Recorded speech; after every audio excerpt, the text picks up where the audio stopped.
स्वागत है आपका करियर एकेडमी के यूट्यूब चैनल पर। तो आज की क्लास में इंडियन हिस्ट्री का एक इम्पॉर्टेंट लेक्चर करेंगे। ये लेक्चर जो है पोस्ट मौर्यन यानी उत्तर मौर्य काल से संबंधित है। तो पोस्ट मौर्यन एज में 200 BC से लेकर हम 300 AD तक के कार्यकाल को देखेंगे। इस लेक्चर में हम उत्तर मौर्य काल में जितने भी विदेशी आक्रमण हुए हैं, फॉरेन अटैक हुए हैं, उनके बारे में जानकारी प्राप्त करेंगे। यानी उत्तर मौर्य काल में फॉरेन अटैक्स हुए थे, इन्वेजन हुए थे, जिनमें पहला इन्वेजन हमने देखा था इंडो ग्रीक इन्वेजन। पहला इन्वेजन था जिसे हम हिंद यूनानी आक्रमण भी कह देते हैं या इंडो ग्रीक इन्वेजन। दूसरे स्थान पर आते हैं शक आक्रमण। शक राजा थे, उन्होंने आक्रमण किए।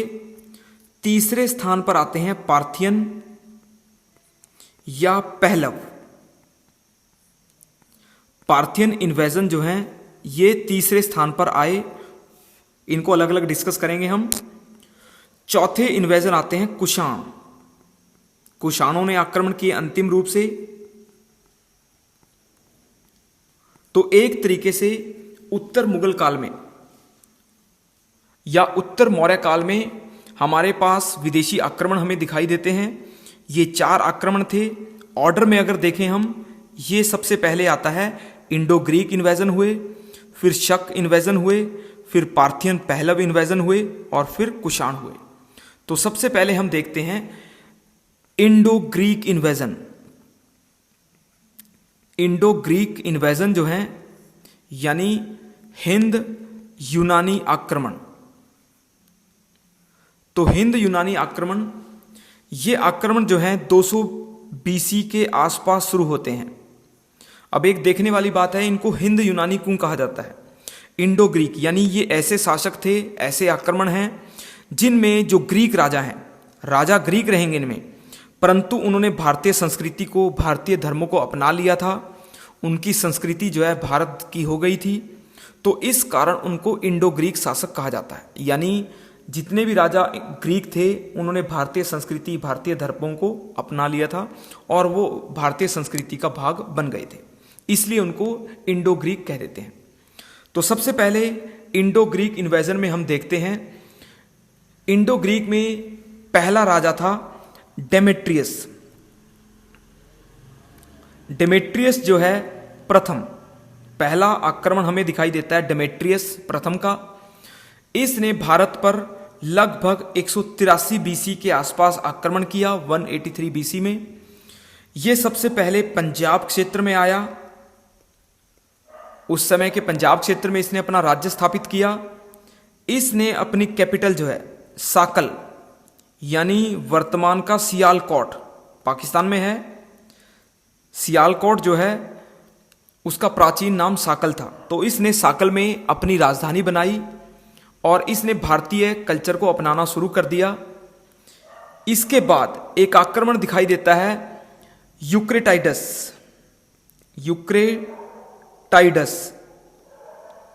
तो यूक्रेटाइडस भी यूनानी शासक थे। यूक्रेटाइडस का राज्य जो है हमें तक्षशिला में दिखाई देता है, यानी इसकी राजधानी जो है तक्षशिला थी। तो तक्षशिला में इसने अपनी राजधानी बनाई यूक्रेटाइडस ने। यूक्रेटाइडस के बाद हमें दिखाई देता है मिनांडर। सबसे महान, सबसे ग्रेट किंग था मिनांडर। तो मिनांडर का राज्य जो है हमें 160 से लेकर 120 BC तक दिखाई देता है। 160 BC से लेकर 120 BC के बीच में हमें दिखाई देता है मिनांडर। मिनांडर जो है, इसको भारतीय साहित्य में, भारतीय ग्रंथों में इसे मिलिंद कहा गया है। मिनांडर का एक नाम मिलता है मिलिंद। ये ग्रीक राजा था, यानी ये ग्रीक शासक था जिसने भारत पर अपनी सत्ता स्थापित की थी। मिनांडर जो है ये डेमेट्रियस कुल का था। मिनांडर जो है ये डेमेट्रियस कुल यानी इसका परिवार जो है डेमेट्रियस परिवार से था। इसकी राजधानी जो है वो साकल थी, यानी सियालकोट जो है वर्तमान का इसकी राजधानी थी सियालकोट। और मिनांडर जो है बौद्ध धर्म को मानता था, यानी भारत में आकर इसने बुद्धिज्म या बुद्धिस्ट धर्म को अपना लिया था, बौद्ध धर्म को अपनाया। इसके बारे में मिनांडर से संबंधित हमें एक ग्रंथ मिलता है जिसका नाम है मिलिंद पन्हो। मिलिंद पन्हो जो है एक ग्रंथ है जिसको हम मिलिंद के प्रश्न कह देते हैं। मिलिंद के प्रश्न यानी बौद्ध साधु के साथ इसकी वार्ता हुई थी, प्रश्न उत्तर हुए थे। तो नागसेन जो है वो साधु थे बौद्ध, जिन्होंने ये ग्रंथ लिखा है जिसका नाम है मिलिंद पन्हो। तो इस ग्रंथ में मिलिंद के प्रश्न जो हैं उनका आंसर जो है नागसेन देते हैं, और उसके बाद जो है मिनांडर जो है बौद्ध धर्म ग्रहण कर लेते हैं। मिनांडर ने बौद्ध धर्म का प्रचार भी किया था और अपने क्षेत्र में इसने बौद्ध धर्म का प्रचार किया है। तो मिनांडर के समय में ही ग्रीक लोगों ने बौद्ध धर्म को अपनाना शुरू कर दिया था, और बौद्ध धर्म को अपनाने के साथ जो है गांधार कला, गांधार आर्ट कह देते हैं, गांधार आर्ट की शुरुआत होती है। यानी ग्रीक और बौद्ध धर्म के जन्म के साथ ही, यानी जब ग्रीक लोग जो है बौद्ध धर्म को अपनाते हैं, इसके साथ ही एक नए कला स्कूल का जन्म होता है जिसको गांधार कला स्कूल कह देते हैं, जिसमें बौद्ध धर्म की या महात्मा बुद्ध की मूर्तियां बनाई जाती थी। और ये मूर्तियां जो है पश्चिम भारत में यानी पाकिस्तान, अफगानिस्तान और भारत में हमें बहुत बड़े पैमाने पर मिलती हैं। तो ये जो है ग्रीक राजाओं के बौद्ध धर्म को अपनाने के साथ ही हुई थी। ग्रीक लोगों ने भारत में ज्योतिष का ज्ञान यानी एस्ट्रोलॉजी जो है, बौद्ध धर्म के बाद जो है ग्रीक लोगों ने एक बड़ा कंट्रीब्यूशन जो है ज्योतिष में दिया था। तो ग्रीक लोग जो हैं अपने ग्रीस की जो ज्योतिष सिद्धांत थे उनको लेकर आए। कुछ सिद्धांत भारत में थे और कुछ ग्रीस थे। तो एक तरीके से भारत में ज्योतिष का विकास और तीव्र गति से होने लगा। यानी भारत में भी ज्योतिष काफ़ी बड़ी मात्रा में था, महानता के उस पे था, परंतु ग्रीस के जो एस्ट्रोलॉजर होते थे उनके सिद्धांत भी काफ़ी अच्छे थे। तो इसके बाद क्या हुआ है, भारत और ग्रीस के जो एस्ट्रोलॉजर थे उन्होंने मिलकर सिद्धांत बनाए हैं। तो एक तरीके से भारत की ज्योतिष पर इनका प्रभाव भी दिखाई देता है। इसके अलावा जो ग्रीक राजा थे, ग्रीक राजा जो हैं सोने के सिक्के चलाते थे, यानी इनका एक बड़ा योगदान जो है गोल्ड कॉइन में आता है। तो आमतौर पे ग्रीक राजाओं के हमें सोने के सिक्के प्राप्त होते हैं जिन पर उनकी पिक्चर हमें मिलती है, यानी उनका चित्र मिलता है। जैसे उनके सिक्के होते थे, उन सिक्कों पर राजा के चित्र बना होता था, उसके तीर कमान बने होते थे, तो उस पर काफ़ी चिन्ह बने होते थे। तो इससे भारत में जो सिक्के बनाने की कला जो है काफ़ी तीव्र होने लगी। भारत में गोल्ड कॉइन में उनका योगदान काफ़ी बड़ी मात्रा में हमें दिखाई देता है। तो भारत में भी गुप्त राजाओं ने बाद में जो सोने के सिक्के चलाए थे वो ग्रीस के प्रभाव से चलाए थे, उनके ऊपर चित्र बनाए जाते थे। एक और प्रश्न आता है कि ग्रीक राजा थे उनका इतिहास जो हमें पता चलता है, उस इतिहास की जानकारी हमें उनके सोने के सिक्कों से प्राप्त होती है। यानी अगर उनके इतने सोने के सिक्के ना मिलते तो हमें राजाओं के बारे में ज़्यादा जानकारी ना मिल पाती। उनके सिक्कों पे जो कल्चर दिखाई देता है, जो उनके धर्म की जानकारी हमें प्राप्त होती है, उससे पता चलता है कि ये राजा जो हैं भारत में काफ़ी महान थे और बौद्ध धर्म को संरक्षण देते थे। ग्रीक आक्रमण के बाद जो अगले आक्रमण आते हैं वो आते हैं शक आक्रमण। शक जो हैं ये भारत में आए हैं। इनके आक्रमण जो है ये पहली शताब्दी यानी प्रथम शताब्दी बीसी में, यानी फर्स्ट सेंचुरी बीसी में आए थे ये। इन्होंने धीरे धीरे भारत में कई आक्रमण किए हैं। तो शक लोगों को सबसे पहले एक देख लेते हैं हम। सीथियन कहा जाता था, सीथियन। शक लोगों को कहा जाता था सीथियन। ये जो हैं पश्चिम चीन से, यानी इनका आगमन जो है पश्चिम चीन क्षेत्र से हुआ है। ये जो हैं उस समय के कबीलों में होते थे, कबीलों में इनका कल्चर होता था। तो इनके हमें कई कबीले दिखाई देते हैं जो भारत पर आक्रमण करते हैं और भारत में राज्य स्थापित करते हैं। तो शक लोगों की हमें 5 ब्रांचेस दिखाई देती हैं, यानी 5 शाखाएं। शक राजाओं के हमें 5 ब्रांचेस दिखती हैं, 5 ब्रांचेस लिख लेते हैं। तो इनकी पहली ब्रांच, फर्स्ट ब्रांच हमें दिखाई देती है जो थी इनकी अफगानिस्तान में, यानी अफगानिस्तान में इन्होंने राज्य स्थापित किया। वहां पर इनकी राजधानी इन्होंने अफगानिस्तान में बनाई। दूसरा राज्य इनका आता है तक्षशिला में। तक्षशिला वर्तमान पाकिस्तान में है। तीसरी ब्रांच इनकी आती है मथुरा में, वर्तमान उत्तर प्रदेश में आता है। मथुरा ब्रांच थी शकों की। और चौथी ब्रांच जो है ये आती है उज्जैन में, यानी इन्होंने बड़े क्षेत्र में आक्रमण किए थे। मथुरा उज्जैन तक इनका क्षेत्र था। और 5वीं ब्रांच जो है, 5th ब्रांच आती है इनकी नासिक में। तो यानी शक राज्य जो है हमें 5 जगह दिखाई देते हैं। इन्होंने भारत पर आक्रमण किए और 5 अलग अलग राज्यों की स्थापना की। एक राज्य जो है अफगानिस्तान में था, बाकी 4 जो है भारत में स्थापित थे। तो शक राजाओं ने भारत में क्षत्रप, एक प्रणाली होती है क्षत्रप प्रणाली को शुरू किया था। तो क्षत्रप प्रणाली में इन्होंने भारत में राज्य स्थापित किए थे। तो क्षत्रप यानी इनके काल में राजा को क्षत्रप कहा जाता था, यानी एक बड़े क्षेत्र का जो अधिकारी होता था या उसका शासक होता था उसको क्षत्रप कहा जाता था। तो एक तरीके से शक राजा जो हैं काफी बड़े क्षेत्र पे इनका नियंत्रण था। इनके महान राजा देख लेते हैं, जैसे नासिक राज्य का जो महाराष्ट्र में था, शक राज्य इनका नासिक में, उसका महान राजा था नहपान।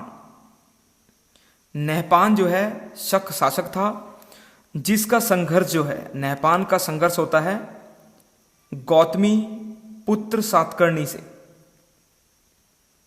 गौतमी पुत्र सातकर्णी से इनका संघर्ष होता है। ये सातवाहन राजा था।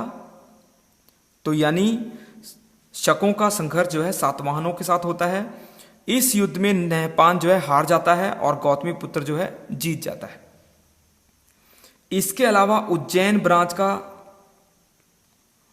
शाखा का जो शक राजा आता है वो भी महान है। उसका नाम है रुद्रदामन। रुद्रदामन जो है ये उज्जैन ब्रांच का शासक था।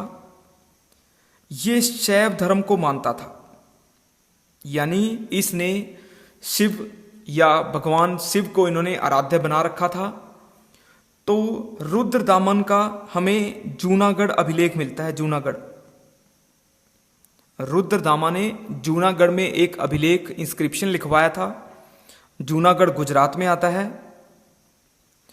इस इंस्क्रिप्शन का क्वेश्चन बहुत बार आया है कि जूनागढ़ अभिलेख जो है संस्कृत भाषा में लिखा गया था। संस्कृत भाषा में एक इंस्क्रिप्शन लिखवाया था रुद्रदामा ने। तो ये जो है ओल्डेस्ट संस्कृत इंस्क्रिप्शन माना जाता है। ये जो है एक प्राचीन संस्कृत अभिलेख था जो रुद्रदामा ने जूनागढ़ में स्थापित कराया था। तो रुद्रदामा जो है ये शैव धर्म को मानने वाला शासक था। इसके बाद देखते हैं पार्थियन आक्रमण। उत्तर मौर्य काल में एक आक्रमण होते हैं जिसको पार्थियन कहा जाता है और ग्रंथों में से पहलव भी लिखा गया है, यानी भारतीय साहित्य में इसको पहलव भी लिखा गया है। पार्थियन शासक जो हैं ये ईरान से आए थे, ईरान से, यानी इन राजाओं ने भारत में आक्रमण किए। ईरान से भारत में आए, इनका सिर्फ एक राज्य दिखाई देता है, एक प्रांत दिखाई देती है जो तक्षशिला में स्थापित होती है। यानी पार्थियन राजाओं ने आक्रमण किया भारत में और इनकी ब्रांच जो है तक्षशिला में स्थापित हुई है।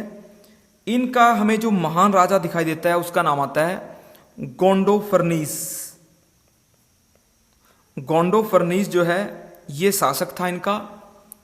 ये हमें पहली शताब्दी में, फर्स्ट सेंचुरी में 20 से 41 एडी के बीच में दिखाई देता है। यानी पहली शताब्दी में 20 ईस्वी से लेकर 41 ईस्वी के बीच में हमें ये राजा दिखाई देता है। इसने, गोंडोफर्नीस ने एक अभिलेख लिखवाया था जिसका नाम है तख्ते बही अभिलेख। एक इंस्क्रिप्शन दिखाई देता है इसका, तख्ते बही अभिलेख, जो उस समय हमें पाकिस्तान क्षेत्र में इसने लिखवाया था।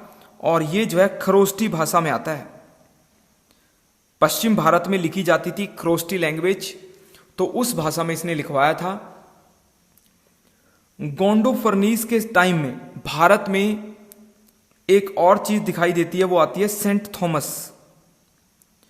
साहित्य में हमें पता चलता है कि गोंडोफर्नीस के समय ईसाई प्रचारक, एक महान ईसाई प्रचारक आते हैं जिनका नाम था सेंट थॉमस। वो भारत में आते हैं। वो मुख्य रूप से केरल में आते हैं। वैसे तो सेंट थॉमस जो है केरल में सबसे पहले आए थे। तो हमें पार्थियन राजाओं के समय ये पता चलता है कि सेंट थॉमस जो है भारत में ईसाई धर्म का प्रचार करने आए थे। तो एक तरीके से पार्थियन जो है ये सबसे कम समय काल रहते हैं, यानी इनका सबसे कम समय काल था। सबसे लोएस्ट टाइम के लिए इन्होंने भारत में रूल किया है। पार्थियन के बाद सबसे महान आते हैं कुषाण राजा। कुषाण वंश या कुषाण राजा जो हैं, इन्होंने भारत में सबसे अंत में, यानी चौथे आक्रमण जो है कुषाणों के थे। कुषाण जो है इनको कहा जाता है यूची या तोचेरियन। इनका एक नाम मिलता है यूची या तोचेरियन। ये जो हैं पश्चिमी चीन, यानी चीन के पश्चिम से आए थे। वेस्टर्न चाइना से ये आए थे, ये भी थे। इनके आक्रमण जो हैं कबीलों में होते हैं, यानी इनके आक्रमण भी कबीलों में थे। भारत में कबीलों में आक्रमण किए हैं। तो इनका पहला शासक, जो प्रथम हमें शासक दिखाई देता है, उसका नाम है कुजुल कैडफिसिस। कुजुल कैडफिसिस जो है ये पहला शासक दिखाई देता है। इसने भारत में आक्रमण किया पहला। पश्चिमी भारत में इसका आक्रमण होता है। इसने अपने सिक्के चलाए। इसने रोमन सिक्कों को ढालकर भारत में अपने सिक्के चलाए थे और इसकी उपाधि मिलती है महाराजा धीराज। अपने आप को महाराजा अधिराज की उपाधि से ये धारण करता है। इसके बाद जो दूसरा शासक हमें दिखाई देता है वो दिखाई देता है विम कैडफिसिस।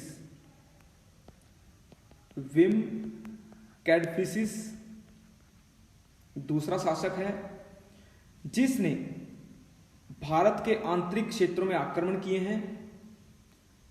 विम कैडफिसिस जो है शैव धर्म को मानता था, शिव धर्म को या शिव को फॉलो करता था।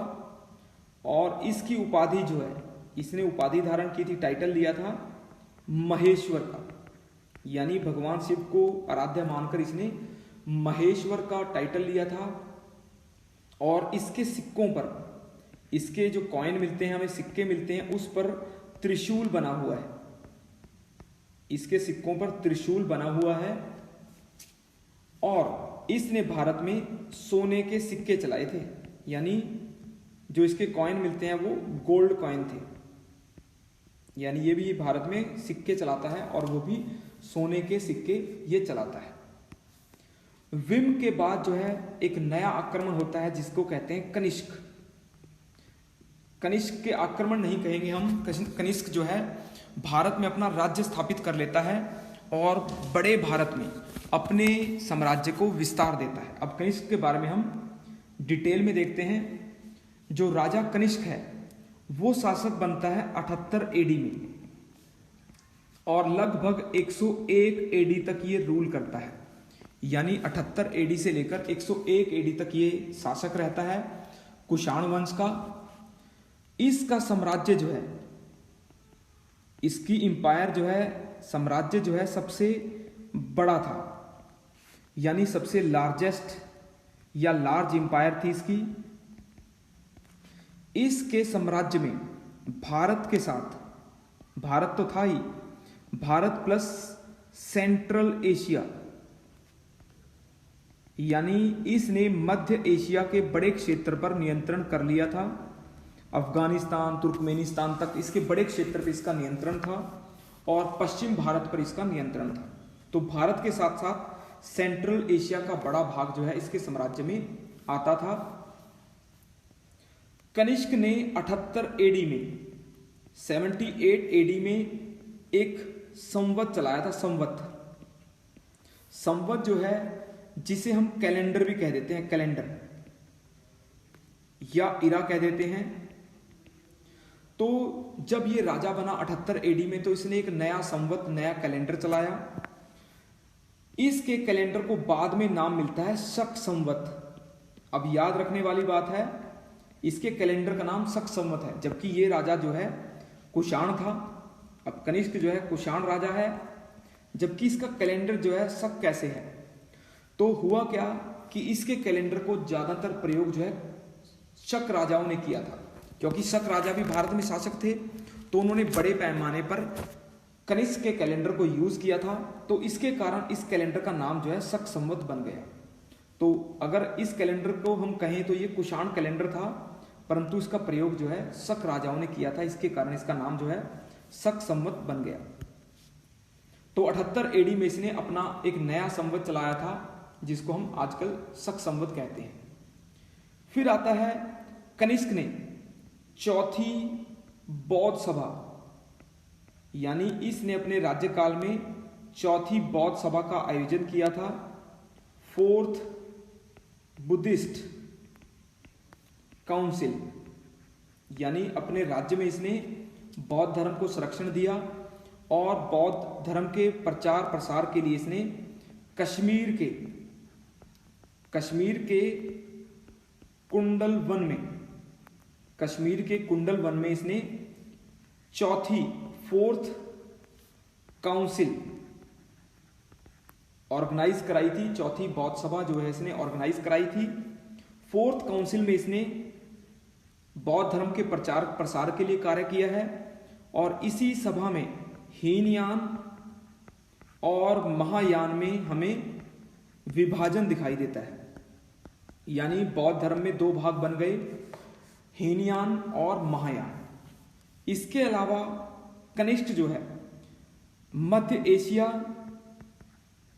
और चीन में, यह भी इंपॉर्टेंट फैक्टर है, कनिष्क ने बौद्ध धर्म के प्रचार के लिए सेंट्रल एशिया और चीन में अपने प्रचारक भेजे।